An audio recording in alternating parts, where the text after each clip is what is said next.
Mpendwa msikilizaji na mtazamaji, karibu katika kipindi hiki tukiwa na mada hiyo inaongozwa mambo ambayo basi tunapaswa kutoyafanya ndani ya adhimisho la misa takatifu, iwe ni kabla ya adhimisho, ndani ya adhimisho la misa takatifu. Na tuongozwe na sehemu ya maandiko matakatifu, Injili ya Yohane sura ya 2 aya ya 13 mpaka aya ya 17. Kwa jina la Baba na la Mwana na la Roho Mtakatifu, amina. Na Pasaka ya Wayahudi ilikuwa karibu, naye Yesu akakwea mpaka Yerusalemu. Akaona pale hekaluni watu waliokuwa wakiuza ng'ombe na kondoo na njiwa, na wenye kuvunja fedha wameketi. Akafanya kikoto cha kambaa, akawatoa wote katika hekalu, na kondoo na ng'ombe. Akamwaga fedha za wenye kuvunja fedha, akazipindua meza zao. Akawaambia wale waliokuwa wakiuza njiwa, yaondoeni haya, msiifanye nyumba ya Baba yangu kuwa nyumba ya biashara. Wanafunzi wake wakakumbuka ya kuwa imeandikwa, wivu wa nyumba yako utanila, wivu wa nyumba yako utanila. Atukuzwe Baba na Mwana na Roho Mtakatifu, kama mwanzo na sasa na siku zote na milele. Amina. Kwa jina la Baba na la Mwana na la Roho Mtakatifu. Amina. Pendwa msikilizaji na mtazamaji, basi tunapoendelea na mada hii juu ya sakramenti, na tumefikia sakramenti hiyo ya Ekaristi takatifu, na kwa namna ya pekee tunaangalia adhimisho la misa takatifu. Kwa hiyo kumbe tukienda moja kwa moja katika mada hii ya mambo gani ambayo hatupaswi kuyafanya ndani ya adhimisho. La kwanza kabisa, jambo la kwanza tunalopasika kuepuka ni kwenda katika adhimisho la misa takatifu bila kujiandaa.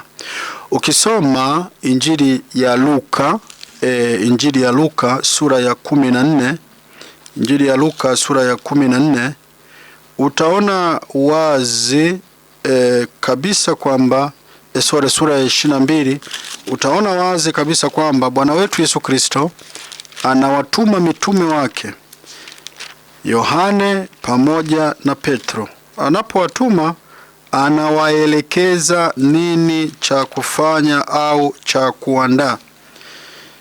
Tukisoma katika Injili ya Luka sura ya 22 aya ya 7 mpaka aya ya 12 hadi aya ya 13, inaelekeza juu ya maandalizi ya karamu ya Pasaka. Na sisi tunajua tunapozungumzia adhimisho la misa takatifu, ndio karamu ya Pasaka ya ukombozi wetu katika historia yetu ya wokovu leo. Kwa hiyo tunapozungumzia juu ya maandalizi ya adhimisho la misa takatifu, maandalizi ya kwanza kabisa kama tunavyojua ni maandalizi ya kiroho. Na maandalizi ya kiroho ndio hayo yanayotokana na kuwa na majuto ya kweli juu ya uhusiano wetu na Mungu na binadamu, na namna ya utekelezaji wetu wa majukumu yetu ya maisha ya kila siku, ambao hii basi kwa sehemu ya kwanza inategemea kuangalia hali yetu na uhusiano wetu katika maisha hayo ya utakatifu. Na ndio maana tuna sakramenti hiyo ya kitubio ambayo inayotusaidia sasa sisi kuingia katika adhimisho tukiwa katika utakatifu, tukiwa katika na moyo mweupe, tukiwa mbele ya Bwana watakatifu, ili kupata baraka, ili kupata neema, ili kupata matunda ya adhimisho la misa takatifu. Lakini la pili sasa ni yale maandalizi ya wewe mwenyewe kimwili, kimavazi, maandalizi ya kutambua masomo hayo ya siku hiyo. Ndio maana tuna shajara au tafakari nasi ambayo inayotusaidia sasa kujua masomo ya siku, sala za kiliturujia, lakini pia kujiandaa katika swala la sadaka, kwamba mimi ninaenda leo Dominika, ninaenda kwenye adhimisho la misa takatifu. Bwana amenitendea nini kwa wiki hii nzima? Ninaenda kumtolea nini? Ninachoenda kumtolea, je, kinaendana na vile Mwenyezi Mungu amenitendea kwa wiki hii nzima? Kwa hiyo kumbe, ninapoingia sasa katika karamu hii ya Pasaka, katika fumbo hili la Pasaka, nitaingia mimi mzima mwili na roho, nimejiandaa mimi mzima mwili na roho, na hivyo kujikuta kwamba ninapata baraka na neema na matunda hayo ya adhimisho la misa takatifu katika maisha yangu, kwa ajili yangu na kwa ajili ya wale wengine ambao basi ninasali pia katika kuwaombea. Sasa tukiangalia hapa katika maandalizi ya mazingira, maandalizi ya jengo, maandalizi ya vitu, utaona kabisa kwamba Yesu anaweka wazi katika Injili ya Luka sura 22 aya ya kwanza hadi ya 6, aya ya 7 mpaka aya ya 13. Ikafika siku ya mikate isiyotiwa chachu, ambayo ilipasa kuchinja Pasaka. Akawatuma Petro na Yohane akisema, nendeni mkatuandalie Pasaka tupate kuila. Naona, nendeni mkatuandalie Pasaka tupate kuila. Wakamwambia, wataka tuandae wapi? Akawaambia, tazama, mtakapoingia mjini mtakutana na mwanamume akichukua mtungi wa maji. Mfuateni mkaingie katika nyumba atakayoingia yeye, na mtamwambia mwenye nyumba, mwalimu akuambia, kiwapi chumba cha wageni nipate kula Pasaka humo pamoja na wanafunzi wangu? Naye atawaonesha chumba kikubwa orofani, kimekwisha andikwa, andaeni humo. Wakaenda wakaona kama alivyowaambia, wakaiandaa Pasaka. Kwa hiyo nini ambacho mitume waliandaa? Tukianza swali hilo la kujiuliza, wao wenyewe tayari walikuwa wameshajiandaa. Naona tayari walikuwa wameshajiandaa, lakini ilikuwa sasa bado mahali na vitu vinavyohitajika. Mahali ndio hiyo nyumba ambayo aliwaambia ni muende na mtakutana na huyu mwanamume amechukua mtungi wa maji, mfuateni mkaingie nyumbani, nyumba atakayoingia mkaingia katika nyumba hiyo atakayoingia yeye, na mtamwambia mwenye nyumba, mwalimu akuambia, kiwapi chumba cha wageni nipate kuila Pasaka humo pamoja na wanafunzi wangu. Kwa hiyo hapa nazungumza kiwapi chumba cha nini? Cha wageni. Chumba cha wageni ambacho kilikuwa basi kwa ajili hiyo. Kumbe chumba, sehemu ya kwanza hiyo, maana yake ni eneo. Lakini pili, walipofika Petro na Yohane waliandaa pia meza. Walipoandaa meza vizuri, wakachukua mkate pamoja na nini, na divai. Lakini pia kulikuwa kuna maji. Unaona, yule alikuwa amebeba mtungi wa maji, kwa hiyo kulikuwa kuna maji pembeni yamewekwa. Kwa hiyo baada ya kuwa wameandaa wakarudi wakatoa taarifa, na ndipo Yesu na mitume wakaingia kwenye hicho chumba na wakaanza kula hiyo karamu. Hiyo inatuelekeza sisi moja kwa moja. Ndio maana tumesema jambo ambalo lipasiki kufanyika kabla ya misa na wakati wa misa ni kwamba ni kutojiandaa. Ili kwa kweli tunapaswa kuliepuka, hatupaswi kulifanya. Yaani maana yake tunaalikwa kujiandaa na sio kutojiandaa. Ndio maana utaona katika kanisa unapoingia utakuta pale ataleni kanisa zima limesafishwa vizuri, alafu pameandaliwa vizuri, na pale madhabahuni meza pembeni ipo ya vipaji au zabihu za mkate na divai, maji pamoja, vitambaa hasa tunasema vya kunawia pamoja na kutakasia vyombo vitakatifu. Hostia ziko pale, unaona. Kwa hiyo hivyo vyote vinafanyaje? Vinaandaliwa. Lakini pia kuna mavazi ya misa ambayo yanaandaliwa kwa upande wa kuhani na sisi wengine basi. Na unaona hata kama ni sherehe kubwa sisi ni mashahidi wengi, tumehudhuria sherehe mbalimbali kubwa, ziwe za sherehe ya parokia, sherehe sijui ya kutabarukiwa kanisa, sherehe ya uaskofisho, sherehe ya upadrisho na kadhalika. Utaona kwamba tunaweka alama hapa atakaa kina nani, hapa anakaa kina nani, hapa anakaa kina nani, alafu nani anafanya nini. Ndio maana kuna padri, kuna mapadi wale washiriki ambao tunasema mapadi wa concelebrant, lakini pia tuna watumikizi au watumishi katika ujumla wake, lakini pia tuna watangazaji wa neno la Mungu. Naona jumuiya ya zamu, hii yote inapaswa kujua nini inachopasika kufanya na kadhalika. Atakayetoa matangazo, hiyo yote inajulikana. Kwa hiyo kumbe hayo ndio maandalizi ya kimazingira, maandalizi ya kimazingira ambayo yanayotusaidia sasa kuingia katika adhimisho kwa utulivu, kwa sababu tumejiandaa. Sasa kutokujiandaa kunaleta fujo. Unakuta mfikiri hujiandaa, mara kama ni mtawa aliyekuwa anaandaa, au kama ni katekista, au kama ni frate, hajaweka divai, hajaweka hostia, hakuna labda vitambaa ukalisi, hajaweka labda vitu fulani. Kwa hiyo mnapoanza adhimisho la misa takatifu, mnaingia hamjui nani anayeenda kutangaza somo.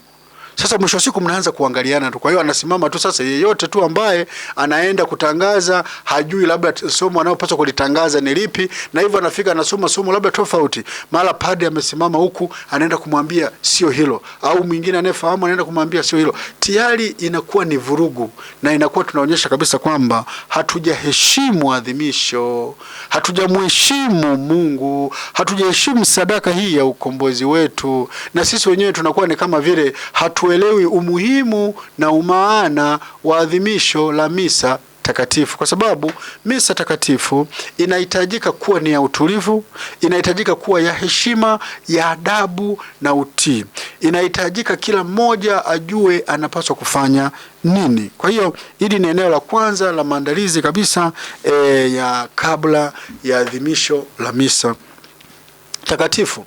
Kwa hilo la kwanza. Ndio maana sasa tunawaalika wote, tunajialika wote kwamba tunapaswa kwa kweli kujiandaa kimwili na kiroho na kimazingira, ili kwamba adhimisho liweze kwenda vizuri. Ukiangalia kwa sehemu kubwa maadhimisho mengi ya kiliturujia wakati mwingine yanakuwa hayapendezi sana, kwa sababu hatujiandai vizuri. Lakini tunashukuru kwamba kwa maeneo mengi kwa kweli watu wanajiandaa vizuri, adhimisho linaenda vizuri. Na ndio maana mtu anayepanda pale kwenda kutangaza somo tayari anakuwa anajua somo linatoka wapi. Kwa hii inaleta picha nzuri, inaleta kwamba tunaheshimu, tunaonyesha ili ni adhimisho kubwa kuliko tukio jingine lolote. Kwa hiyo hilo ni la kwanza. Sasa la pili ambalo hatupaswi kulifanya, la pili tumekuwa na changamoto kubwa sana hasa kwenye masherehe makubwa, kwenye sherehe kubwa, matumizi ya simu. Kwa kweli yani wakati mwingine sasa, kwa sababu tumeshaanza maandamano na kule sakristia tulisema tuandamane kwa amani kwa jina la Kristo, amina. Yani unaweza ukataka umnyang'anye mtu simu. Kwa sababu watu sasa badala ya kuwa wametulia kwenye eneo husika kwa ajili ya adhimisho, unaona kila mmoja yuko bize na nini? Yuko bize na kutaka kupiga simu na ni picha, kila anachukua video. Yani sasa kama wote mtachukua video, mtapiga picha, nani sasa atakayeimba? Nani sasa atakayempokea huyu mfalme anayeingia? Kwa hiyo hilo ni la msingi sana kulielewa kwenye maandamano, kwamba kwa kweli hatupaswi. Na ndio maana tuna watu maalumu, wale ambao ni wa media, sijui Radio Maria, Tabora, FM, sijui tuna watu gani, hao ndio wachukuaji maalumu. Baadaye wewe utaingia kwenye utasubscribe.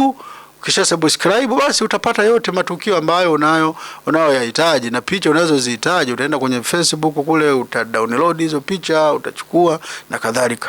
Kwa hiyo bado tunaendelea kutoa elimu ili watu waelewe kwamba wamekuja kwenye adhimisho na hawajaja kwa ajili ya kupiga picha.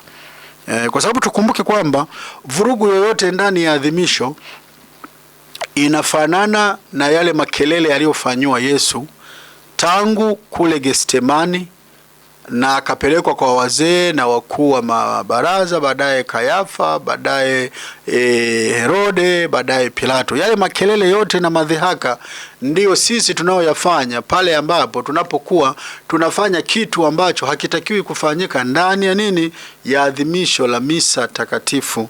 Kila mmoja akiwa kameramani au kamera woman, sasa yani sijui inakuwaje, kila mmoja akiwa ni mchukua matukio, maana yake hata ule utulivu na ule mgandamizo wa mawazo unakosekana. Kwa hiyo utajikuta sasa kwamba hauwezi kuadhimisha vizuri misa, na hivyo unakosa matunda na baraka na neema ya adhimisho na neema ya adhimisho. Kwa hiyo ni ya pili. Sasa la tatu ambalo bado watu wengi tuna changamoto kubwa ni kwenye adhimisho la misa takatifu hatupaswi kuchelewa. Ili halitakiwi kabisa. Lakini tunaona maeneo mengi kuchelewa inakuwa ni kitu cha kawaida. Yaani mkipanga misa inaanza muda huu, yaani ni kama sijui tuna ugonjwa. Wakati mwingine sijui ndio kusema kwamba watu tunasingizia unajua sisi wa Afrika. Hapana, sio swala la Uafrika. Lazima tukumbuke kwamba tupo katika mabadiliko makubwa ya maisha. Hatuwezi tukabaki tuna hali fulani ya kusema kwamba sisi ni wa Afrika, sisi hapana. Kwa sababu kumbuka, unaposema hivyo kuna watu ambao unawapotezea muda. Kama mlipanga misa ianze saa 2, alafu mnasema kwa sababu ni watu wachache tusubiri mpaka saa 3. Sasa huyo aliyefika saa 2 anachoka kiasi gani? Na atathari azimisho la misa takatifu akiwa amefanyaje? Ameboreka. Kwa hiyo hatupaswi kuchelewa. Kwa hiyo hili jambo tunapaswa kuliepuka, kuchelewa kwenye adhimisho. Na nadhani kuna kitu ambacho sasa tukiweke wazi, inawezekana hatujui. Tukumbuke kwamba adhimisho linaanzia wapi? Tukumbuke tuna utangulizi au mwanzo wa adhimisho ambao inaanzia kule sakristia na maandamano mpaka padri anaposali ile sala ya kolekta na au sala ya mwanzo na tunaketi. Hiyo yote tunaita mwanzo wa nini? Mwazimisho. Baada ya hapo tunaingia sehemu kuu ya misa ambayo imegawanyika katika sehemu mbili. Sehemu kuu ya misa imegawanyika katika sehemu kuu mbili. Liturujia ya neno na liturujia nini? Ya Ekaristi. Na baada ya liturujia ya Ekaristi kukamilika, liturujia ya Ekaristi inakamilika na ile sala baada ya komunyo. Padre anaposema tuombe, tunasimama, tunasali sala ile baada ya komunyo na kisha tunaketi. Kama kuna matangazo kama yapo, basi tunaketi kwa ajili ya nini? Kwa ajili sasa ya matangazo. Na baada ya hapo sasa tunaingia mwisho wa azimisho, concluding rite ya mwisho, ambapo sasa padre atatusalimia, Bwana awe nanyi, atatubariki na kutuaga. Naona. Na baada ya hapo basi tunakuwa tumemaliza adhimisho. Sasa unakuta kuna maeneo mengi watu wanachelewa kuja kanisani, na halafu amechelewa anapokea Ekaristi takatifu. Sasa ni vizuri tukajua kwamba labda niulize swali, ikatokea kwamba kuna kikao na kimesemekana kwamba kikao kinapaswa kuanza saa 3. Anayekuja kuongoza kikao hicho labda ni askofu mkuu au labda katika mambo maisha ya kijamii labda waziri anakuja. Ili waziri aingie itapasika watu wengine wote mmeshaingia. Hata kama ni rais, angalia kwenye matukio mengi Ikulu, mahali popote unaona hasa vile vikao maalumu, utaona kabisa kwamba baada ya wengine wote kuwa wameshakaa wametulia, huyu ndio anakuja mwishoni kabisa wakiwa wote wametulia. Na ndio maana tutasema jamani, kabla dakika 10 rais hajafika, kabla dakika 10 labda waziri hajafika, tunaomba kila mmoja awe katika eneo lake, kama ni kiti chake amekaa na ametulia. Na kweli ndivyo inavyokuwa. Baada ya hapo sasa ndipo mheshimiwa rais ataingia, mheshimiwa waziri mkuu ataingia, au mheshimiwa yote ule ataingia. Ndivyo ambavyo katika maadhimisho ya kiliturujia inavyotakiwa. Yaani padri ndiye anayepasika kuwa wa mwisho pamoja na wale watumishi wanaoingia kwa maandamano.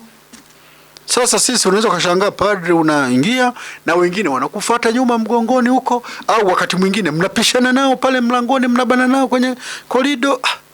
Hasa ikiwa ile unakuta labda maandamano yanafanyikia labda kuingilia kwenye mlango mkubwa.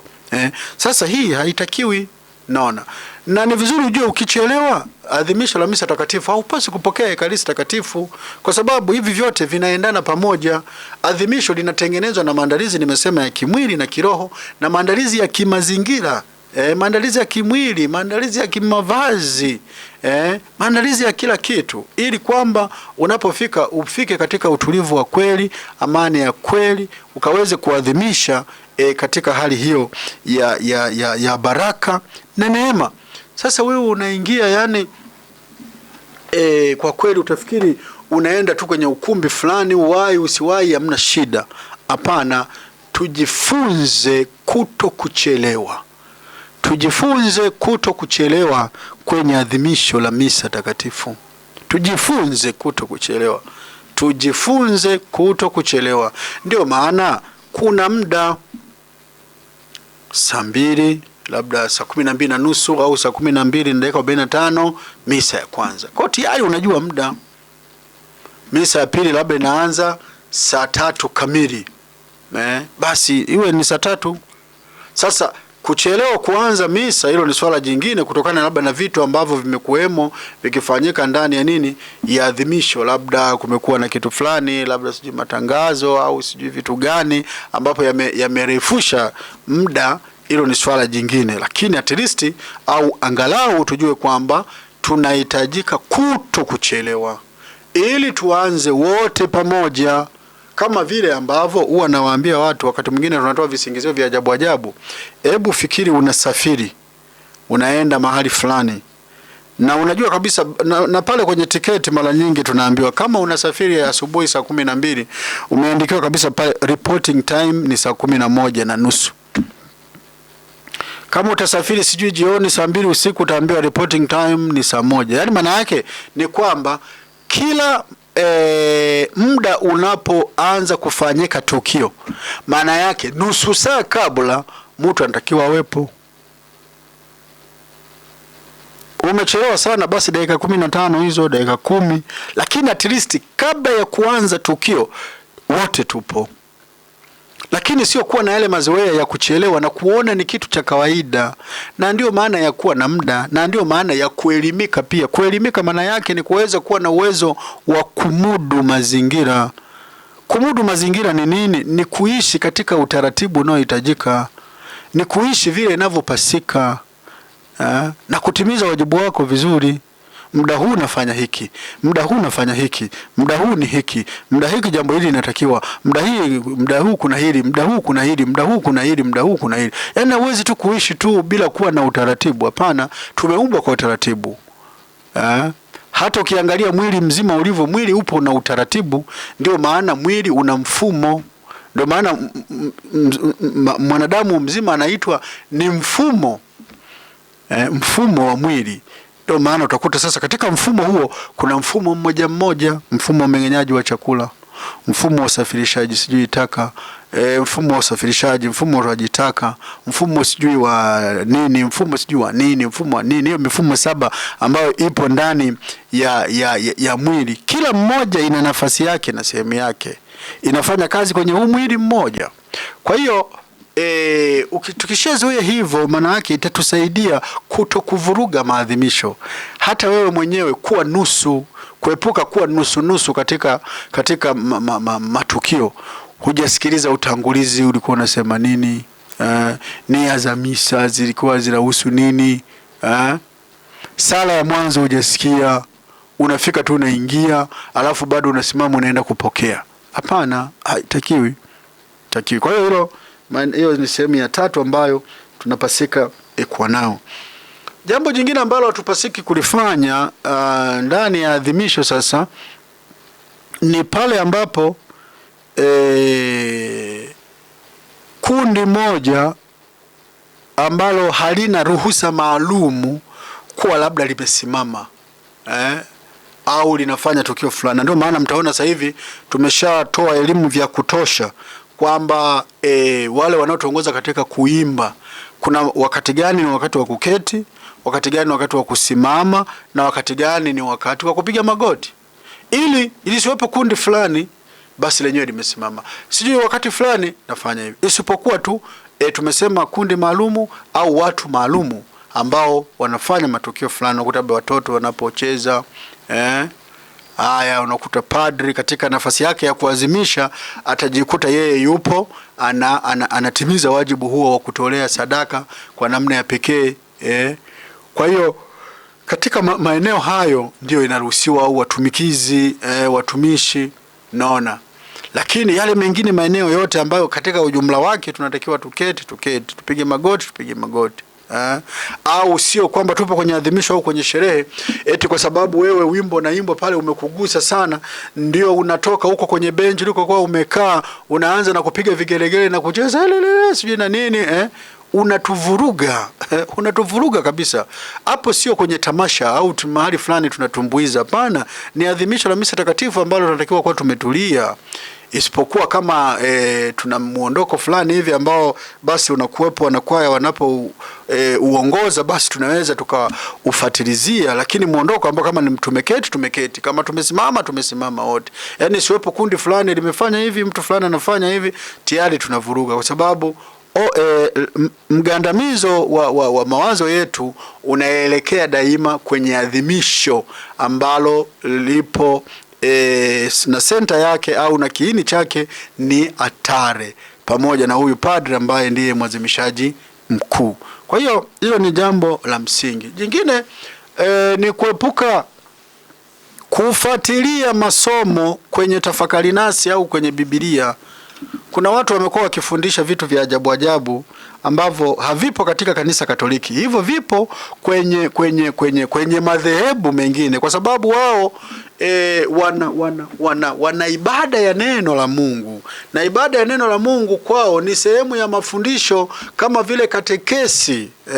Kwa maana ya kwamba yani wanaweza kafungua hapa leo mchungaji anakuja na kitu fulani ameandaa, lakini sisi unajua kabisa kwamba tuna kile kitabu cha masomo ambapo kimepangwa kuanzia mwaka A, mwaka B na mwaka C.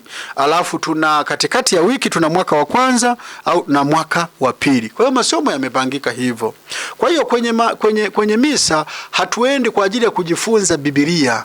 Hatuendi kwa ajili ya somo la Biblia. Tunaenda kwenye adhimisho la misa takatifu ambalo limeunganika tangu mwanzo wa adhimisho mpaka kumaliza, linalobebwa na sehemu mbili hizo ambayo ni liturujia neno na liturujia ya Ekaristi takatifu. Tunachohitaji sisi ni utulivu wa kulisikiliza lile neno. Tunachohitaji sisi ni utulivu wa kusikia Mungu anasema nini nasi. Sio kuanza kufuatilia kwenye Biblia sasa sura fulani, na ndio maana hatutaji aya wala sura, kwa sababu sio sehemu ya adhimisho la misa takatifu. Sio sehemu ya adhimisho la misa takatifu. Wewe sikiliza lile somo limetoka wapi, mwandishi ni nani, na linasema nini, na baadaye litafafanuliwa. Kwa hiyo tuepuke yale mazingira ya kuangalia kwenye tafakari nasi au kwenye Biblia na kuacha kumwangalia yule anayetangaza ambaye ni Kristo mwenyewe. Sema tumsifu Yesu Kristo, milele amina. Yeye anasema, Baba tunashukuru kwa mafundisho mazuri, Mungu akubariki. Amina, asante. Asante. Nikamata ujumbe mwingine, anasema tumsifu Yesu Kristo Father. Milele amina. Anasema asante kwa kipindi kizuri. Anasema utukumbushe saa 1 kufunga kabla ya azimisho la misa takatifu. Pia kumekuwa na tabia baadhi ya mapadre. Anasema padre anashiriki misa, wakati huo huo anapiga picha kwenye simu yake. Yeye ameshia hivyo. Anasema kumekuwa na tabia baadhi ya mapadre, unashiriki misa afu unapiga picha. Hii nayo sio kitu kizuri. Haya, anasema naitwa Flavian Elias kutoka Igunga. Yeye anaomba kuuliza swali. Anasema hapo angependa kujua hivi kwa nini muda ukifika, anasema eti leo ni ibada ya matawi, ina maana gani? Anasema anaomba kusaidiwa hapo.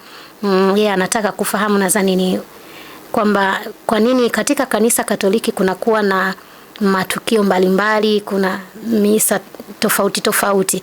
Nadhani yeye ndo hicho anachokimaanisha zaidi. Haya, baba karibu kwa majibu. Asante, nashukuru.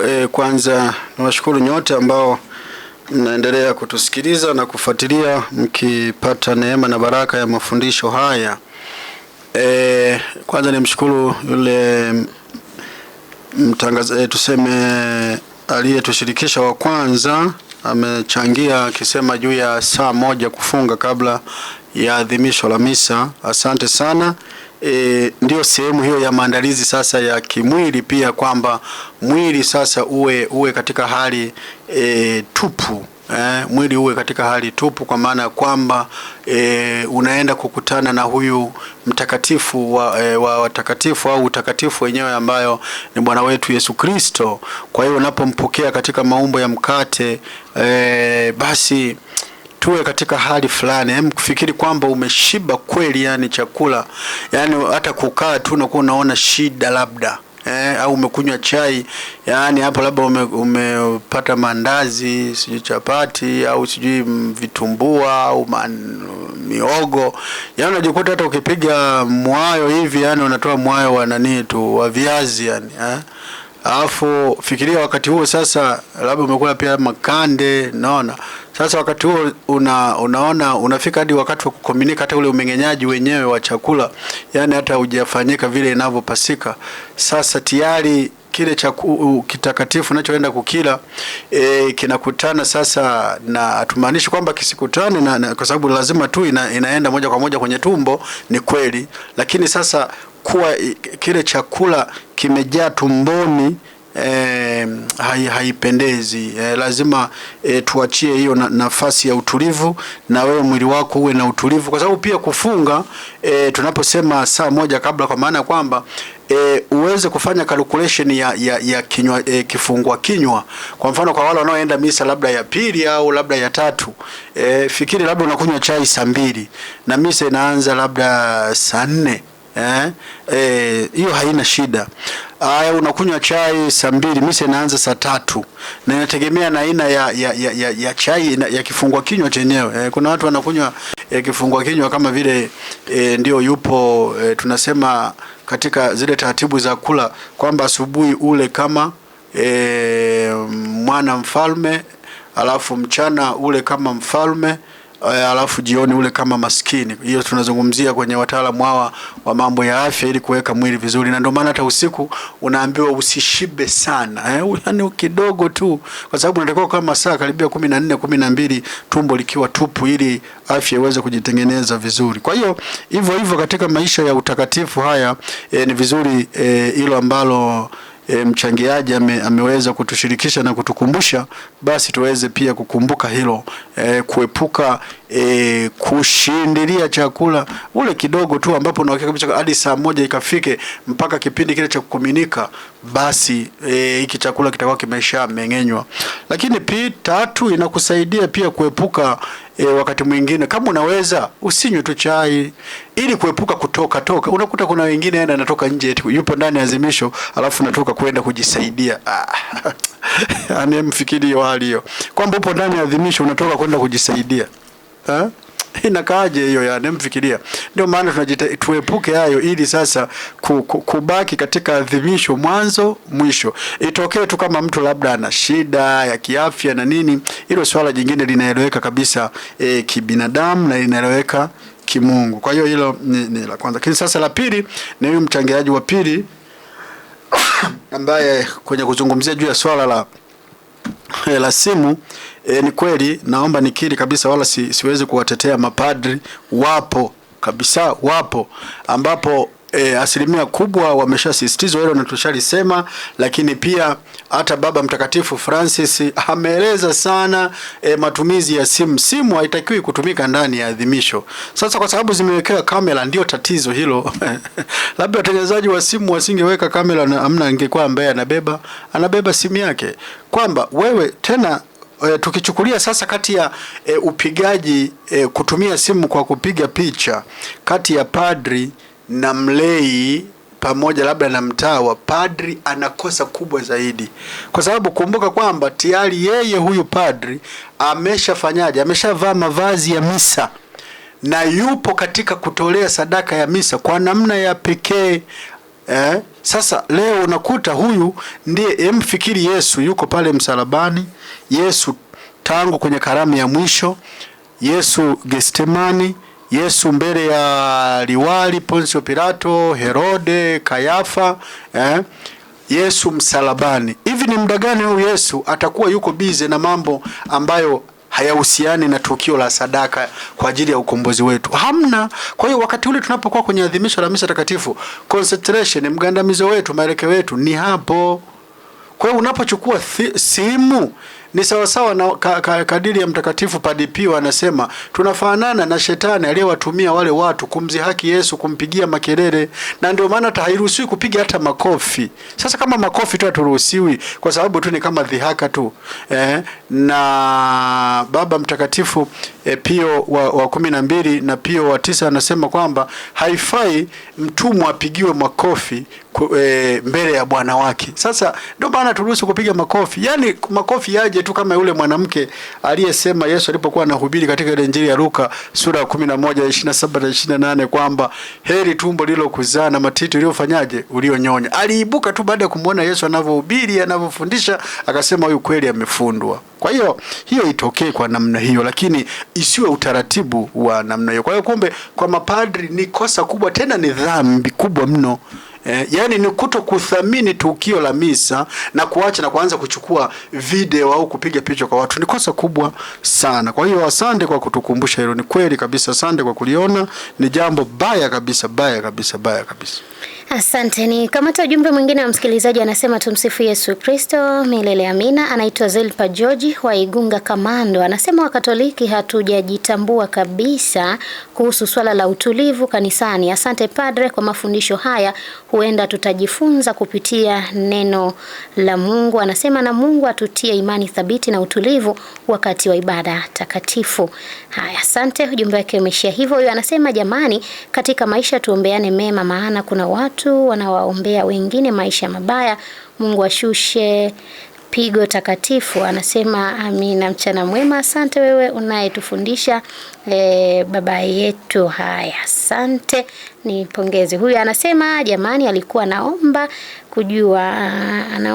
kujua. Haya, asante. Naona ujumbe wake hauhusiani. Huyu anasema Mungu awabariki jamani, tuko pamoja. Haya, asante kwa ujumbe wako. Huyu anasema anaitwa Yamso, anasema tuombeane mema jamani, mbarikiwe hapo studio. Amina, ubarikiwe pia. Baba, tumalizie kipindi chetu, naona muda nao sio rafiki. Asante. Turudi nyuma kidogo kwa ule mchangiaji wa tatu pia kabla ya hawa wengine, aliyezungumzia juu ya matukio mazima katika maazimisho yetu au katika liturujia yetu. Tukumbuke kwamba maisha yetu tunayoyaishi, tunaishi fumbo la ukombozi. Fumbo la ukombozi wetu.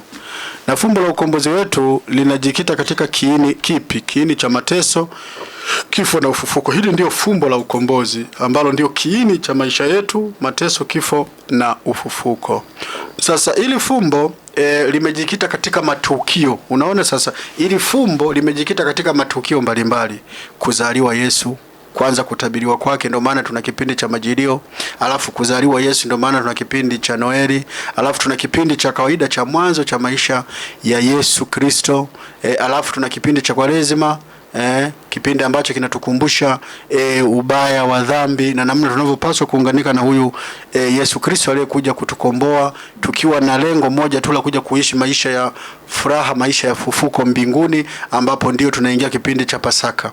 Sasa kipindi hiki cha Kwaresima kinabeba matukio mbalimbali, na tukio kubwa mojawapo ndio hilo la Yesu anapoingia Yerusalemu kwa shangwe. Kumbe tunaliazimisha ile Dominika ya Matawi tukikumbuka Yesu alivyoingia Yerusalemu kwa shangwe, na kwa njia hiyo alikuwa anaenda kutimiza tukio hili la upendo mkubwa la kujitoa kwa ajili ya ukombozi wetu. Kwa hiyo kumbe fumbo hili la ukombozi wetu la mateso, kifo na ufufuko linajikita katika matukio na maisha ya Bwana wetu Yesu Kristo, na ndio maana yapo katika mzunguko huo wa mwaka mzima ili yatusaidie kuendelea kuliishi ili fumbo la ukombozi wetu. Kumbe asante sana kwa swali hilo na kwa kuuliza. Na hivyo basi nyote ni washukuru sana, na Mungu aendelee kuwabariki. Tuendelee kuwa pamoja katika kipindi hiki ili tuzidi kuneemeka kwa baraka za Mwenyezi Mungu tunapoendelea kupata elimu hii ya liturujia. Asante. Na asante, ni kushukuru msikilizaji wewe ambaye ulikuwa nasi mwanzo wa kipindi mpaka hivi sasa tunatamatisha. Kumbuka, kama wewe umekosa kuungana nasi mwanzo, basi usikose marudio ya kipindi hiki hapo kesho kuanzia majira ya saa 12 za jioni. Mwisho wa kipindi hiki ni mwanzo wa kipindi kingine. Langu jina ni Siwe Mapola, lakini sikuwa peke yangu, nilikuwa naye Padre Andrea Luziga anayefanya utume wake katika seminari kuu ya Mtakatifu Paulo Mtume Kipalapala, Jimbo Kuu Katoliki Tabora, na nyumba ya malezi ya Askofu Mkuu Malio Mgurunde kama mwalimu na mlezi. Nikukumbusha tu leo msikilizaji, tumeongozwa na mada inayosema mambo ambayo hayatakiwi kufanyika wakati wa azimisho la misa takatifu na mambo yanayotakiwa kufanyika wakati wa azimisho la misa takatifu.